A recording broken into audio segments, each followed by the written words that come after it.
Hello folks, Corey here. Welcome back to my channel. Just gonna fix this microphone here in front of me. I am a little bit sunburned. I'm officially a soccer mom. I am a legit soccer mom. Came back just now from soccer practice. My kids are playing soccer and they're actually having a great time doing it. I didn't actually think that I would be one of those sports moms because my kids really like, when they go outside, they like freestyle play, but they're really enjoying learning, soccer moves and playing skirmishes. So it's been kind of cool. So that's happened the last few Sundays. But in this video, let's backtrack here and get to the focus of this video, right? Which is to talk about tools of the craft.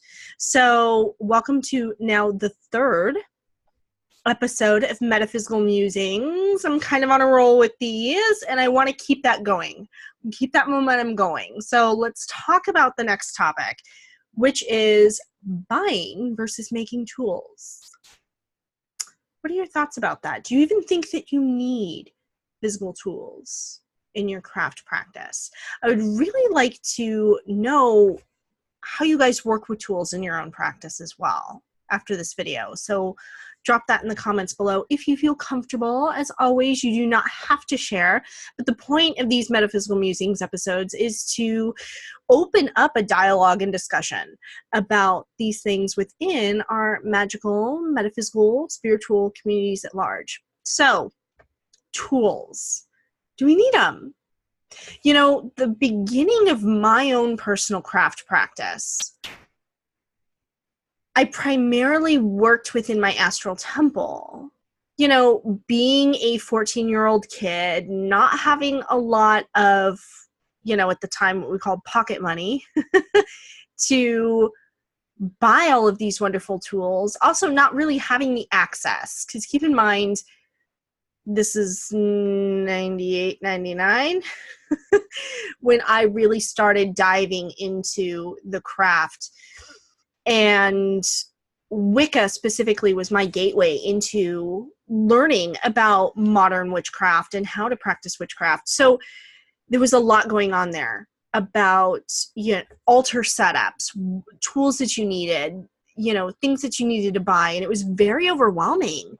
So when I came across books that talked about your astral temple and working within your astral temple, folks like Christopher Penczak talked about it, Eden McCoy, even DJ Conway, I think in a few of her books referenced it, that, this was something really exciting for me, because the idea of having to go out and procure or even try and create all of these items, not having access to go out to stores. I couldn't buy anything online. Their online stores weren't really prolific at the time. We did not have Amazon in 1999, So my options were really limited. I didn't have a driver's license at the time. I just turned 14 at the end of 1999. So 13, 14 years old, what have you got? You got what's laying around the house, right? And so one of the first tools that I ended up making is a wand. And that's, pretty much the tool that we're going to dive into and use examples of as we talk further in this episode. But working in my astral temple got me through the first few years of craft practice and performing ritual, because I didn't have anything in front of me. And to be honest, while I think that tools really help us get into the mindset of being to separate ourselves out from the mundane and complete our magical workings, there's a transformation that takes place when you pick up a tool that's used specifically in witchcraft, that you pour your energy into, that you pour your time into, that you really hone and sync with on this energetic level, that there's something really powerful that comes from the magic that happens when you work with these tools, that, you know, can kind of be lost in translation when you only work within your astral temple. However, working in your astral temple, visualization is really, really important. Visualization is important, obviously, in circle, you know, or in compass when you're working physically as well with ritual, right? There are pros and cons to each one. Do I think tools are necessary? No, you can get away without them. Do they help? I think so. I think they really do. There's something just really wonderful, like I said, about picking up that tool, and it's something that you only use for this purpose, right? If you're a gamer, let's say, do you have a favorite game controller? Like, if you play video games with other folks and you have a console gaming system, is there a favorite controller that you have? I have a pink Xbox One controller. It legit has Hello Kitty stickers on it. My daughter picked out the stickers. But it's like the only controller that I use. And when it's not charged and I have to use one of the other controllers, I kind of feel like I don't have as great of a game experience when I'm using one of the other ones. Isn't that kind of weird? Fundamentally, it's the same freaking controller. It's just painted a different color and has stickers on it. Nothing, you know, inherently magical about it. And yet, I love that controller. Something inside of me changes when I pick it up and I get into game mode. And the same thing I feel like happens when I work with magical tools. You know, I pick up a wand, for example, and just something clicks in my brain where I'm like, all right, it's go time. I think, you know, we go back to the soccer analogy. My kids playing soccer, when they put on their soccer jerseys for their, you know, games and practices, the mentality changes and they start to get into game mode and they're like, all right, I'm ready to play soccer. I'm ready to go out there on the field. I'm ready to kick that ball. And when they don't have it, case in point, this morning, as we're getting ready for soccer, I made sure that their jerseys were washed. It's been a few weeks now into the season, so we're starting to, you know, really get into a rhythm here about what we need to prepare ahead of time for Saturday morning games, right? So washed their jerseys ahead of time, made them take them upstairs, you know, all this stuff, told them to put them away, etc. But I wasn't paying close attention when I told them, take them upstairs, put them away in your drawers. So this morning I said, okay, I told you guys to lay out your soccer outfits last night. Go put them on. Ooh, was there a meltdown in my house this morning? I don't know where my jerseys are. I can't find them. I'm still healing. I can't walk up the 2 flights of stairs to their bedrooms to go dig around for their soccer jerseys. Where'd you put them? I told you to take them out of the dryer. You took them upstairs. Did you put them away? Did you just leave them on your bed? Are they under your bed? What happened? Long story short, come to find out, the clean laundry basket was never taken upstairs from the laundry room. And they found their jerseys, were ecstatic, they were clean, just hanging out in the garage for a day and a half. They put them on, boom, more focused. But there was, you know, upset there. And can they go to soccer practice without their jerseys? Absolutely. Other kids do it all the time. We would just throw, you know, a couple shirts that are the colors of their jerseys on over their heads, get out the door. It's more important to be there and be on time. You know, luckily I woke them up early enough. We got to the field early still, even after the meltdown. Nothing was lost.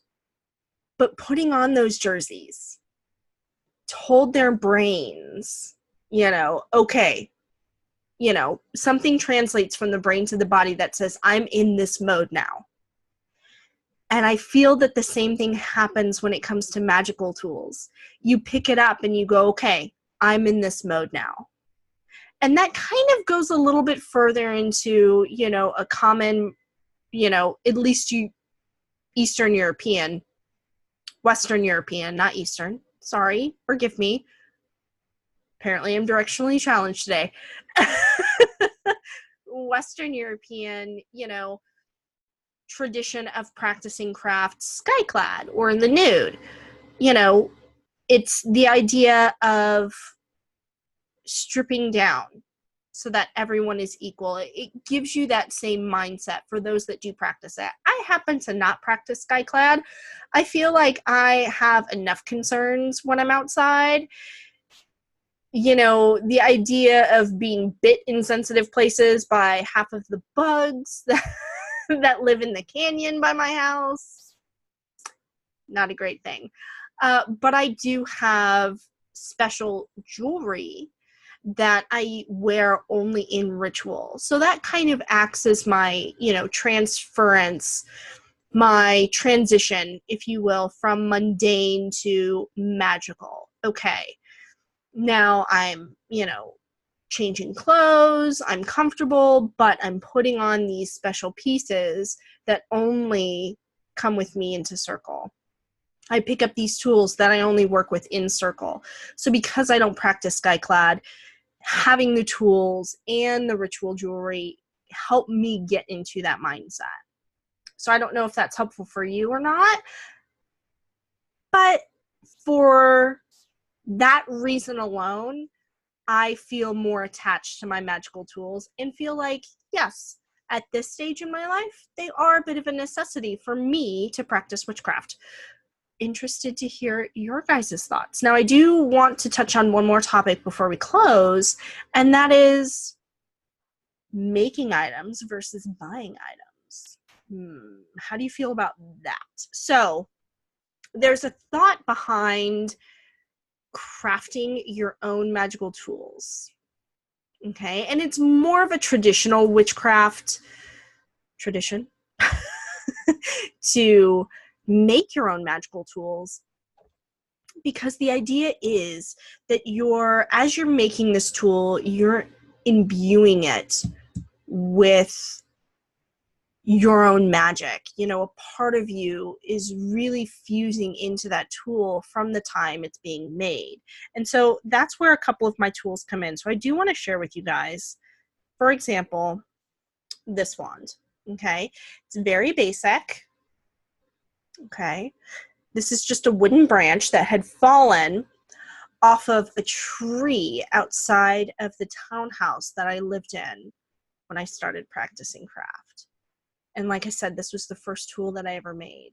So after, a lot of things happened in 1999, I really started diving more into researching Wicca. I started reading as much as possible.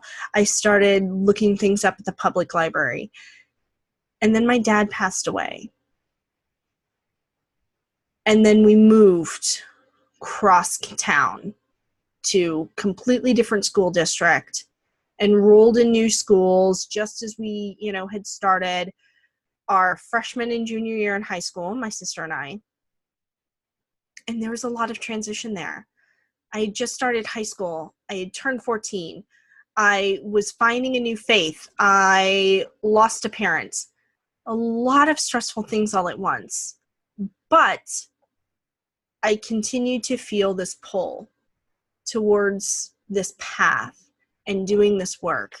And it just got deeper and deeper until, shortly after we moved, I kind of came out of the broom closet, if you will, to my mom. And she was actually really delighted. She was very supportive of me. I was very, very, very lucky to have a mom who, even though she raised us in the Lutheran faith, was very understanding that her pathway wasn't my pathway. And supported me in that as much as she could. So she gave me the money to buy my first book, and not everybody has access to that. So making tools, again, we have more resources now, I feel like, than we did when I, came to the craft. However, there's also, a lot more people now are more ornate in their tools. And the thought of, a wand like this probably seems really ho-hum to a lot of people. But this guy served me really well for a very long time. So this was a branch, like I said, outside of that townhouse. I had started a new chapter. This was really amazing. And these were just, crystals that I had had on hand and that my mom had on hand from collecting for a long time. So this is just, faux leather, cord that I had picked up from Michael's. Same thing with the copper wire. And then these two pieces picked out of my mom's collection. She had been making jewelry for a long time, since I was a child. And so this sliver of kyanite here, this blue lace agate piece that was too small for her to wire up into a necklace, so she gave it to me. And, we just hot glue glued them on here. And this is just a cute little sea quartz crystal, what's sometimes referred to as star seed quartz. You see all of the little different, indentations on there that look like almost seed-like. It's very hard to tell with this camera. But that's my wand, and this guy was my wand for a long time. From the time I was 14 until maybe 2.5 years later. And, I still have it, and I'm going to be 34 next month. It's kept in great shape. Now, the crystal has fallen off a number of times to the point where I have had to super glue it on. But, it's been through a lot of moves. So I kind of have to be very gracious with it. And, I treat my magical tools as well as I can because I want them to last a long time. Now, this next one, my mom, again, such an amazing, woman and mother. So I was really lucky. And I know not a lot of folks out there are, but she basically paid for a wand making class for me from a store out in La Mesa. And so this was my next wand. And I alternated between these two for many, many years. These were my only two wands. Only two. So this wooden dowel that was cut up. Okay, here's the wand. And so in the class, it came, he already had the wooden, our instructor already had the wooden dowels basically cut up for us in really great lengths. And then, had this marble glued at the end of it as a butt. And then let us pick out a quartz crystal that was kind of calling to us. And I really liked this one with all of these inclusions. It was double terminated, and again, he also has fallen out over the years, has been chipped a little bit, still no really worse for the wear. So he's super glued in there as well.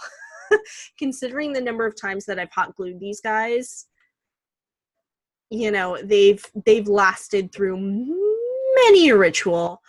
Almost lost this quartz out in a backyard. So I've been very lucky that these tools have hung on for as long as they did. Now, the wand was just that, a dowel crystal, and then the, little marble at the end for many years. And then after, I think I might have already been engaged when I decorated this up a bit more. So I was about 22, maybe 23, when I decided we need more crystals on here. We need some decoration like I did with this guy right here, only we need a little bit more decoration. So I got the same looked for the same. I don't know if this is quite the same color. It might be. Michael's has some just awesome craft supplies, and they typically like to keep the same stuff around. So this faux leather wrap here, wrapped this, grabbed a flat hematite for grounding and glued it to the bottom. So with this one, I put, you know, it was 22, 23 at the time. So I had this wand for a while already, worked with it in ritual for a while, and, you know, had time to put thought into what I wanted to put on here rather than, hey, these crystals look pretty, and just gluing whatever I had on there. So I also glued this little goddess pendant, just a wooden goddess pendant up here at the top, 2 amethyst pieces, and then rose quartz here with another kind of like suede wrap as well. So this guy got a lot more adornment, and I was able to really think about what I wanted to put into this wand, how I used it in ritual, you know, the fact that I wanted to use it especially in rituals where I was honoring the goddess and working with her energy over just, you know, typical Sabbath rituals, right? So this gal became my companion more on full moon nights than this guy, who basically kind of stayed my wand, you know, all through turn after turn of the Wheel of the Year, basically. Now, a couple years after that, again, I just have the most amazing folks in my life. This wand was created, the next one that I'm going to show you, created by an amazing artisan that's up in Washington, who basically fished driftwood out of the Oregon River and just made these luscious, amazing tools of craft. So this was purchased from Spinning Castle. I will put a link to her shop below. She's no longer on Etsy. She's got her own standalone shop. And honestly, it's amazing that I got this wand and that I got it for the price that I did. And it's funny because at the time that I found this wand, it was shortly thereafter that I came to realize that Persephone was my matron goddess. And what this wand was named and how she was listed was referred to as Persephone's realm. So that was another thing that the goddess sent my way to let me know that, yes, she is my matron and, you know, wanted to have this lifelong journey with me. And this really is a special piece. And here she is. This guy right here is a Lemurian, followed by 2 other quartz points. We have a piece of rough pyrite here, some polished tektite, and then we have on this side an unpolished piece of tektite. And you can see all of the leaves and filigree adornments on here. We also have a really polished piece of peacock ore or calciprite. What it's called? Polished peacock ore down here, which is kind of, you know, probably needs to be shined up here. And then also down here at the bottom, we have a really dark smoky Tibetan quartz point. And then from the tassels, we have a piece of black tourmaline. Okay. And then we've got another quartz point. This one's polished at the end. So this gal has a lot of amazing crystals on it. And like I said, this is a piece of driftwood that came from the Oregon River. was fished out and just adorned beautifully. I love this piece so much. And my husband bought her for me. He had seen how much I loved her. I had favorited her on the shop. And, you know, he was using that kind of as my wish list, my favorites on Etsy is kind of a Christmas list. And he bought her for me. And so I unwrapped her for Christmas one year, and I was like, this is perfect. It's perfect. So I was ecstatic, and I still am.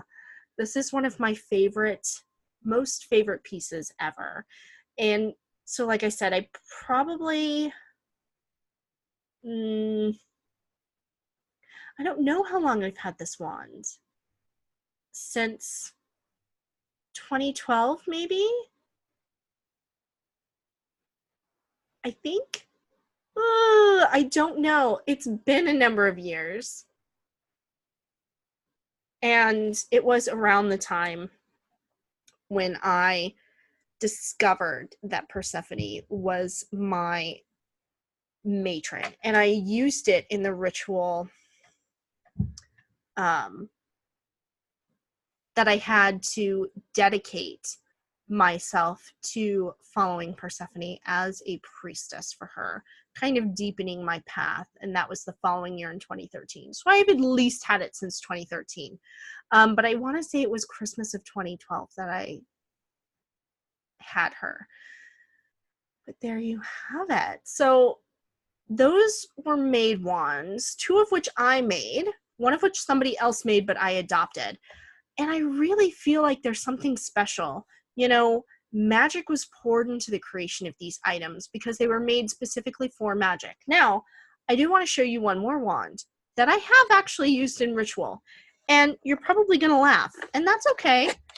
Ain't no shame.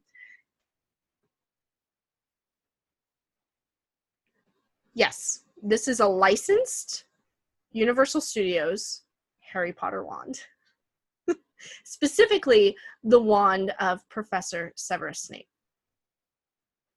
So, I have used this in ritual. It has been consecrated for magical use.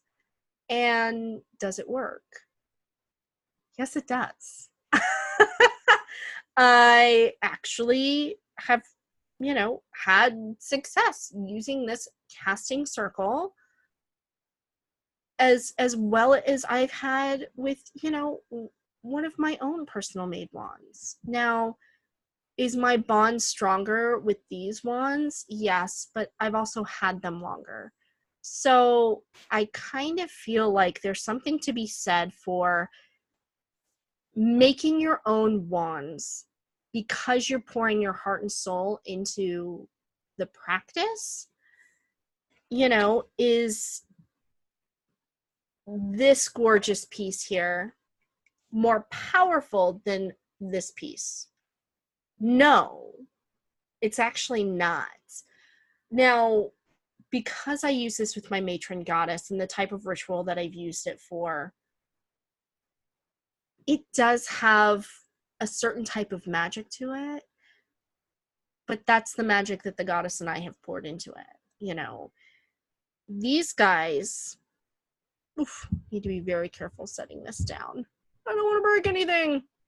These 2 guys, however, this one in particular has been in circle, has cast circle for almost 20 years. You know, this is a highly magical tool. It hums when I touch her because of how often she's worked with me. You know, same with this one. I feel that intention is more important than flash. And just using your tools. If you're going to go through the hassle of having tools in your magical practice, for frickin' the goddess's sake, use them. And these have been used and loved so much. You can feel it. You can just see it looking at them. there's so much love poured into each of these items. And like I said, just one being flashier doesn't necessarily make it more effective than the magic, that I've created with this guy. So if you can, I guess my takeaway on crafting versus buying is, if at all possible, yes, make your tools. Absolutely. Do what you can. We're all not, blacksmiths and able to make a thames. There are certain things that you're probably just going to have to buy, and that's okay. But you can adorn it. You can hot glue your own crystals and things, maybe to the handle of your thame or boline, or, whatever purchased item that you needed to make. You can, paint sigils on your Harry Potter wand before you consecrate it and put it into ritual use. I love the fact that it's all black, so I've just left it the way it is. But this guy stays in the box so that my kids don't play with it, because I have consecrated it for ritual use. So in a pinch, though, buy your items if that's really, or your tools, if that's really your only recourse. If you're not in a position to be able to make things, I totally understand that. In buying whatever you have on hand, or working with whatever you have on hand, I think is really important, as well, especially if you really feel like having a wand will help you transition into that magical mindset when you are working craft. Go ahead and get one. But you can use stuff that's laying around. Again, there was just quartz crystal I had super glued now, because I can't tell you how I had to hot glue this puppy once every 2 years. It would fall off. There were a couple times where the crystal fell off like a month after.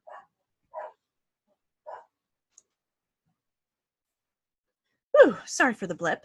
But there, have been times where this guy fell off like a month after re-gluing him on. So, you know what? He had to be super glued. But just a twig from outside and a crystal super glued on the end. It doesn't need to be really ornate. It just needs to be special to you. And I think it's also really important to make sure that the tools that you select, including if you have to repurpose something that you have in the house, right? Rather than making a tool, if you have, say, a Harry Potter wand laying around your house and you're like, oh, I don't have a wand for craft, I need one, I'm going to use that. Make sure that you cleanse it and you consecrate it and you only use it for that purpose. Don't go taking the wand out and waving it around, pretending that you are Harry Potter, or letting your kids play with it, or letting the dog run off with it like it's a stick to play fetch, or any such thing like that. Treat it as a sacred magical object. Take care of it so that it retains all of the magic that you pour into it when you use it in ritual. At least that's my recommendation. The point of these is to start a discussion. And hopefully I have shared enough with you guys that, you'll be interested in chatting about this yourself. So if you want to make a response video, shoot me the link to it. If you would like to make a blog post on it, send me the link to that blog post. If you even just want to comment in the comments below, that is perfectly okay as well. Just love to hear from you guys. What do you think? Do you think tools are necessary for you in your practice? If they are, how do you feel about making them versus buying them? And if you buy them, do they have to be handcrafted? Or will a plastic Harry Potter wand work for you? Questions. I hope that you guys enjoyed this video. I hope wherever you are having a fabulous, fabulous day. I cannot wait to see you in the next video and the next episode of Metaphysical Musings. Make sure you're subscribed so you don't miss out. And until the next video, blessed be.